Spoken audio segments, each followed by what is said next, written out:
The winter morning was cold and gray. A thin mist curled between the broken stones of the marketplace road. Shops were opening slowly, their doors creaking as sleepy merchants swept the dust from their thresholds. The smell of old wood and wet earth hung in the air. People walked quickly with their heads low, wrapped in thick coats and scarves. They did not look to the sides. They only looked forward. At the edge of the market stood an alien woman. Her cloak was torn and faded. It once might have been blue, but now it was the color of ash. A small child clung to the edge of her cloak, hiding its face in the folds of the cloth. The woman's eyes were large and pale like moonlight. They watched the crowd with quiet desperation. She had been standing there since dawn. Her boots were soaked from the frozen mud. Her hands trembled when she held the child close to her chest. She whispered soft words in her own language, low and soothing, trying to stop the small shivers running through the child's thin frame. The child's stomach growled, but the sound was lost in the noise of the market. She took a slow breath and stepped forward. Her voice cracked, but she spoke anyway. "Please, I can work." "Please, is there work?" A shopkeeper near the gate looked up. He was a tall man with heavy rings on his fingers. His eyes scanned her from head to toe and then slid away as if she were smoke. He turned his back and continued arranging jars on a shelf. The alien woman stood there for a moment. Then she moved to the next shop. "Please, I can clean. I can carry. I will work hard." The butcher barked out a laugh. His apron was stained red and his face was round and shiny from the fire behind him. "No work here," he said. "Go before customers see you." She lowered her head and stepped back. The child clutched her leg tighter. A group of traders passed by carrying boxes of fruit. One of them muttered under his breath, "Aliens bring trouble. One day it is begging, next day it is stealing." They walked past her without stopping. Their boots splashed dirty water on her cloak. Still, she did not leave. She went to the baker's stall next. The air there was warm and rich with the smell of bread. Her stomach twisted at the smell. The baker saw her coming and frowned. "No," he said before she could speak. "Go away." The alien woman's lips tightened. Her voice was soft. "I only want to work, please." "Go," he said again, louder this time. She turned away. Her eyes burned, but no tears fell. She would not cry here, not where her child could see her break. She walked to the far end of the market where the old stone wall rose like a cliff. There she stopped. She pulled the child into her arms and sank down against the cold stone. Her breath was shallow. Her face was pale. Around her, life went on. People haggled. Coins clinked. Children laughed as they chased each other between the stalls. The world seemed bright and busy and alive, and she felt invisible inside it. But someone saw her. Across the road, a man leaned against a post near the blacksmith's shop. His coat was patched and his boots were scuffed. He watched the woman quietly. He had seen her standing there since the sun first rose. He had seen her walk from stall to stall. He had seen the way she kept her voice calm even when they shouted at her. He noticed the way she tucked the child's feet into her cloak to keep them warm. He saw the way her hands shook, not from fear, but from cold and hunger. People passed between them like waves, but he kept his eyes on her. The alien woman lifted her head again. She stood slowly, her knees stiff. She brushed the dirt from her cloak and straightened her back. Her child was light in her arms, too light. She walked again to the nearest shop. "Please," she said. Her voice was tired but steady. "I will work. I can learn."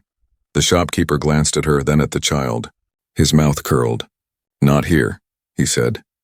She bowed her head and stepped back. The man near the blacksmith crossed his arms.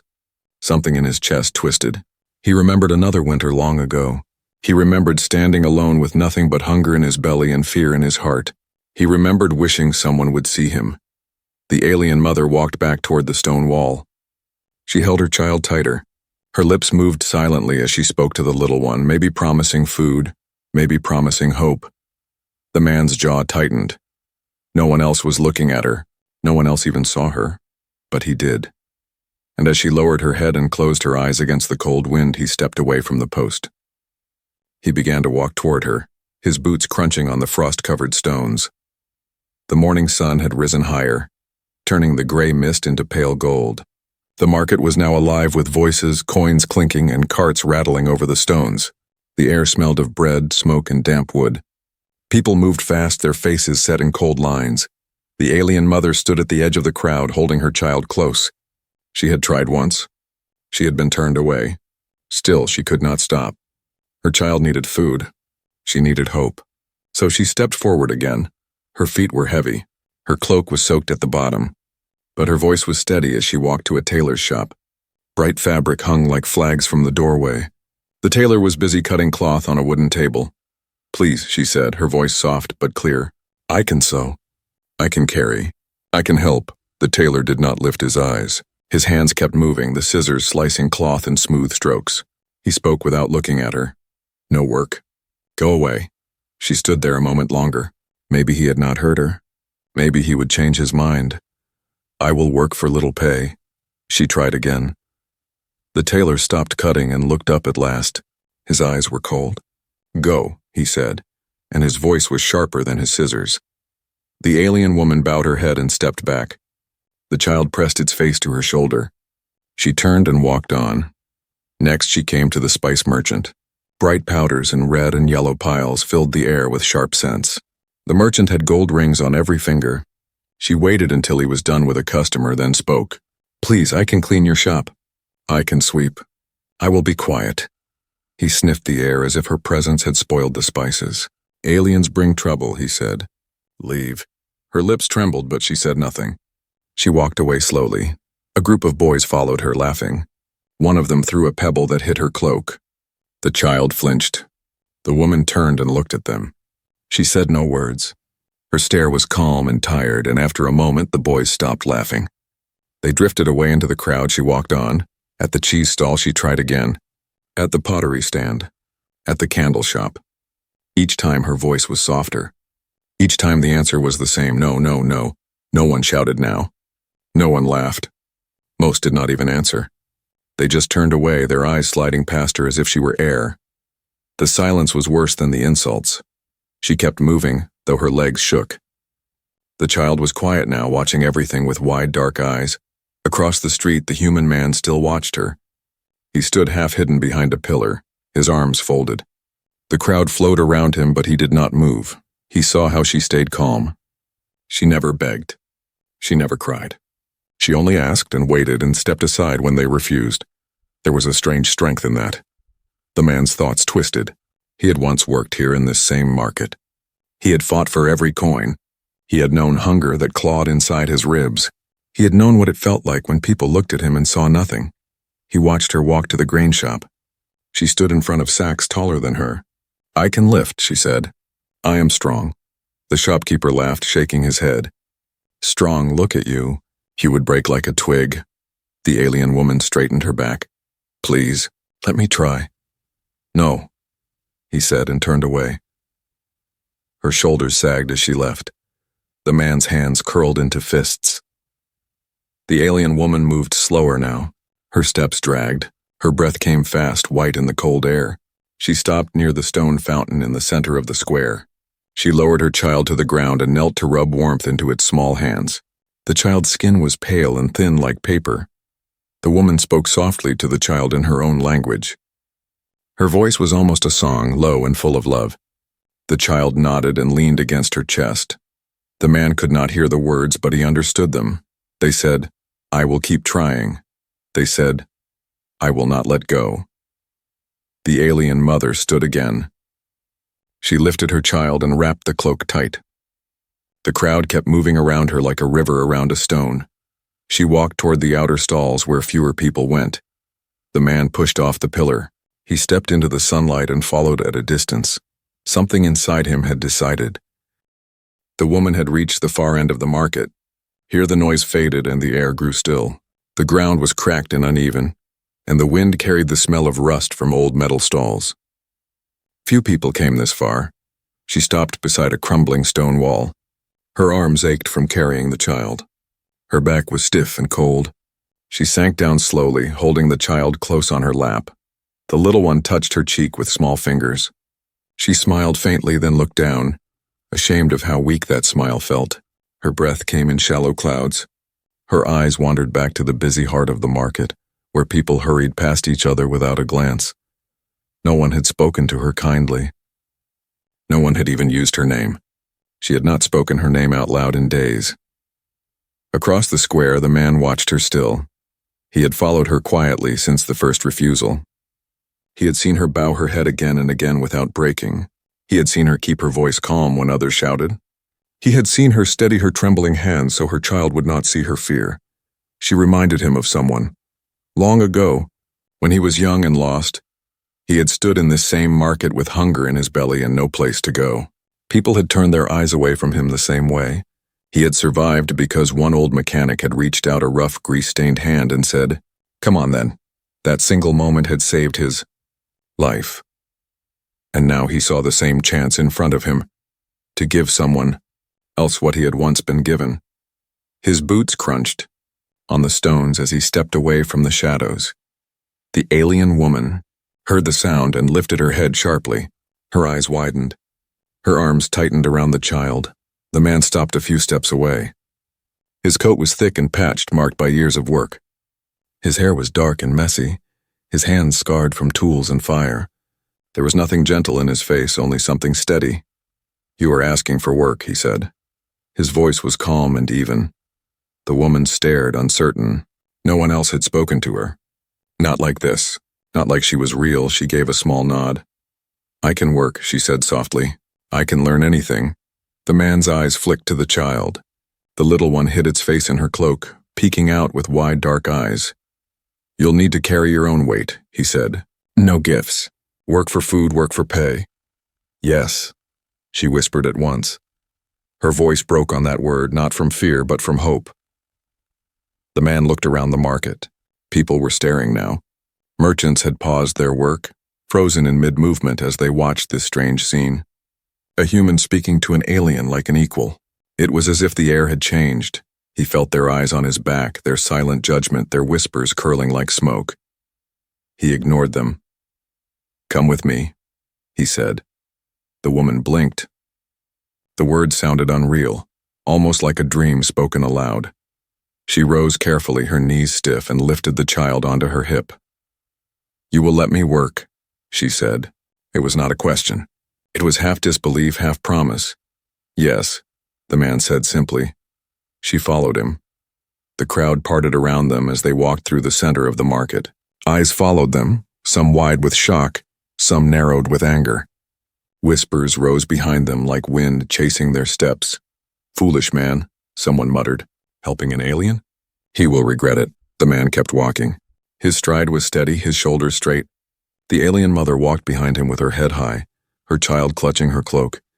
Every step felt like stepping into fire. Every step also felt like stepping toward life. They passed the blacksmith shop, the spice merchant, the tailor, the baker who had shouted at her. Each one stared as she walked by with the human. She did not look at them.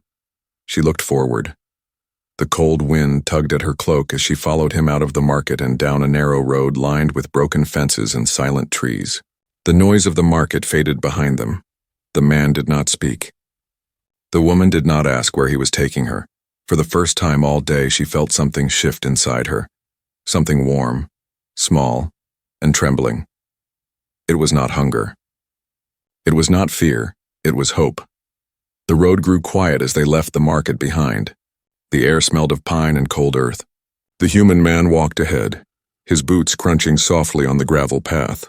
The alien mother followed a few steps behind, holding her child close beneath her cloak. Her heart beat fast. Her mind was full of questions, yet she spoke none of them. She was afraid if she asked, the offer might vanish like smoke. They passed broken fences and rusted signs. Wild grass pushed up through cracked stones. Birds watched from the branches, silent and still. At last, the man stopped in front of an old workshop standing alone at the edge of the road. It was built from dark timber, leaning slightly to one side. The roof sagged and the windows were clouded with dust. The smell of oil and old wood drifted from the open door. "This is mine," the man said simply. The alien woman stood still, her breath misting in the cold air. The child peeked out from her cloak with wide, curious eyes. Inside the workshop, the floor was scattered with tools. Metal parts lay in open crates. A cracked stove stood in the corner, cold and dark. The place felt worn and tired, yet solid. The man walked inside. He hung his coat on a nail by the door and lit a small oil lamp. A warm glow spread across the dusty walls. He turned to her. "If you work here, you keep it clean. You sweep every night. You put tools back where they belong. No noise, no wandering, no stealing. Understand? She nodded quickly. Yes, I will do all of it. You will not be paid at first, he added. Food only. If you work well, that may change. Food is enough, she whispered. The man studied her for a moment. Her shoulders were thin, her hands trembling from cold, yet there was a sharp light in her eyes. Put the child near the stove, he said. It will be warmer there. She hesitated, then stepped forward. She laid the child gently on a folded blanket beside the stove. The little one curled up, blinking sleepily at the flickering lamp. The man tossed a few small logs into the stove and struck a match. Soon the fire caught, crackling softly. Orange light filled the room. The alien mother watched the flames. Her hands were still. Her breath slowed. The man handed her an old broom. Start here, he said. She took it carefully, like it was made of glass. She began sweeping the floor, pushing away dust and scraps of metal. The broom scraped softly on the boards. Her movements were clumsy at first. She had never used tools like these. But she watched the man's eyes and tried to match the rhythm of his silent nods. As she worked, the air changed. The cold smell of dust faded. The floorboards slowly appeared under the dirt. The workshop no longer felt abandoned. The man began sorting through the crates. He spoke no words, but every so often his eyes flicked toward her, checking her work. She worked harder under his gaze. Her arms ached, yet she did not stop. When she finished sweeping, he pointed at a stack of oily rags. Clean the tools. Every one of them. She knelt and wiped each hammer, each wrench, each tiny gear. Her fingers were steady now, careful not to drop anything. The metal gleamed under the lamplight. The child stirred near the stove. The mother glanced over. The little one was warm now, its cheeks faintly flushed from the heat. It yawned and stretched, then curled back to sleep. Something soft cracked inside her chest. She had not seen her child sleep peacefully in many weeks. She bit her lip hard to keep tears from falling. When she finished, the man nodded once. Boil water. There is a kettle in the corner. Tea leaves in the tin. She did as he said. Soon steam curled from the kettle and the smell of bitter tea filled the air. The man poured 2 cups. He handed one to her. She wrapped her hands around the warm metal cup and sipped slowly. The taste was harsh, but it filled her with heat. They sat in silence. The only sound was the soft crackle of the fire. For the first time in months, she was inside a place that was warm and dry. She was not standing in the cold. She was not begging. She was working. She looked at her sleeping child. Then she looked at the man. Thank you, she said quietly. He only gave a short nod, as if her words were expected, not special. But his eyes softened for just a second before he turned back to his tools. Days passed like slow waves. Each morning the woman arrived at the workshop with her child wrapped close in her cloak. Each night she left with tired hands and quiet pride. The once dusty floor now shone like old oak. The tools lay in neat rows on the shelves. The sharp smell of oil mixed with the soft scent of boiled tea. The child began to smile again. Tiny laughter sometimes echoed between the wooden walls. The man worked beside her. He spoke few words, but she began to learn his rhythm. He tapped a finger when a tool was out of place. He raised an eyebrow when she moved too slowly. And when her work was done well, he simply nodded once, and that single nod warmed her like sunlight. But outside the workshop, the town was watching. The first whispers began at the market gate. Have you heard? The spice merchant murmured as he weighed cinnamon on a brass scale. The old mechanic has taken in an alien. The baker snorted as he kneaded dough. He will regret it. They bring curses. A tailor shook his head. He was strange already. Now he has gone mad. They spoke in low voices, but not low enough. Their words slipped through the air like cold knives. Children whispered too, watching the alien child peek from the cloak when the woman passed by. Is it dangerous? One boy asked. No, another said. It is just small. Their eyes followed her like shadows, even customers noticed. They paused at the door of the workshop, staring at the alien woman sweeping the floor, then at the man tightening bolts at his bench. Some turned away without entering. Others stepped inside slowly, waiting for something to go wrong. But nothing went wrong. The workshop grew quieter, cleaner, faster. Where once chaos ruled, now there was order. The woman kept the fire burning, kept the tools polished, kept the benches clear. The man worked longer hours, finishing repairs days earlier than before. Customers began to return. They found their machines ready on time. They found the workshop warm and bright. They found the silence inside strangely comforting. They left coins on the counter and said nothing about the woman.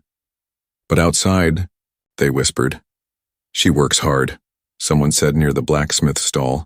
"She is changing that place," said another. "She is still an alien," someone else muttered. The man heard none of it. Or if he did, he gave no sign, he simply worked. The alien woman heard it all. The words floated through the air as she walked to buy tea leaves or cloth to patch her cloak. She kept her head high. Her steps never slowed. Her child clung to her shoulder, blinking at the world with calm eyes. Inside, she was still afraid. Every morning she feared he might send her away. Every night she feared the whispers might grow into something worse. But each evening, the man unlocked the door and let her in. That was enough. One evening, as the sun sank behind the hills, a group of merchants stood near the fountain. Their voices were sharp and low. "He is making a mistake," one said. "She will steal from him," another muttered. "She will ruin his shop," a third warned. The man walked past them carrying a wooden crate. Their words slid off him like rain off stone. He did not even look at them. The merchants fell silent as he passed. The alien woman followed a few steps behind, carrying a small bag of clean cloth. Her cloak fluttered in the wind like the wing of a wounded bird. The merchant stared. For the first time she met their eyes. Her gaze did not challenge. It did not plead. It simply said, "I am still here," and she walked on. Inside the workshop, the fire glowed. The man set down the crate and she set down the cloth. The child toddled across the floor to the bench and touched the smooth wood with curious fingers. The woman watched the man quietly as he began sorting nails into jars. His face was calm, unreadable. She knew he had heard the whispers too. But he had not stopped. Neither would she. The workshop walls hummed softly in the fading light, as if holding its breath, waiting for the next chapter to begin. The wind came first. It swept down from the hills like an angry spirit, howling through the market streets and rattling every loose shutter. Dust whirled between the stalls. Signs banged against their chains. The sky darkened with thick gray clouds that swallowed the sun. Inside the workshop, the man worked at his bench, hammering a strip of metal into shape. The alien woman polished tools near the fire, and her child stacked wooden blocks in the corner. The wind moaned through the cracks in the walls. The woman paused, her hand hovering above a wrench. The man glanced at the window. "Storm is coming," he said. Outside, the market bells began to ring, slow, deep warnings. Merchants hurried to cover their stalls with heavy cloth. Doors slammed. The air grew sharp and cold. The man stood and crossed to the door. "Lock everything," he told her. "Tie the windows. Bring the tools from the yard." She moved at once. Together they rushed through the workshop. She pulled the shutters tight while he dragged heavy crates against the doors. The child watched silently, wide-eyed. The wind grew louder, shaking the roof like a living thing. Rain struck suddenly, hard and fast. It slammed against the roof like stones. The man ran outside to grab a pile of wood stacked near the wall. The rain soaked him instantly. He tried to lift the wood, but the wind ripped through the yard, knocking tools across the ground. The woman saw him stumble. She did not think. She wrapped her cloak around her child, set the little one on a folded blanket by the stove, and darted out into the storm. The wind clawed at her cloak, tearing it open. Rain blinded her eyes. She pushed through the water and grabbed the scattered tools. Her hands were freezing, her nails cutting against the wet metal, but she kept going. The man looked up in shock as she joined him. "Inside," he shouted over the storm. "No," she shouted back. Not alone. They worked together, hauling the soaked wood inside, gathering the scattered tools, slamming the door just as the wind roared against it like a beast. They dropped the load to the floor, gasping for breath. Water ran from their hair and clothes, pooling around their boots. A sharp crack split the air. They froze. A section of the roof had torn loose. Rain poured through the gap, splashing across the workbench and the crates of parts. The man cursed under his breath and grabbed a ladder. "Hold this," he told her. She planted her feet and gripped the base of the ladder while he climbed. The wind shrieked through the broken roof, but she stood firm. Her arms shook from the force, yet she did not let go.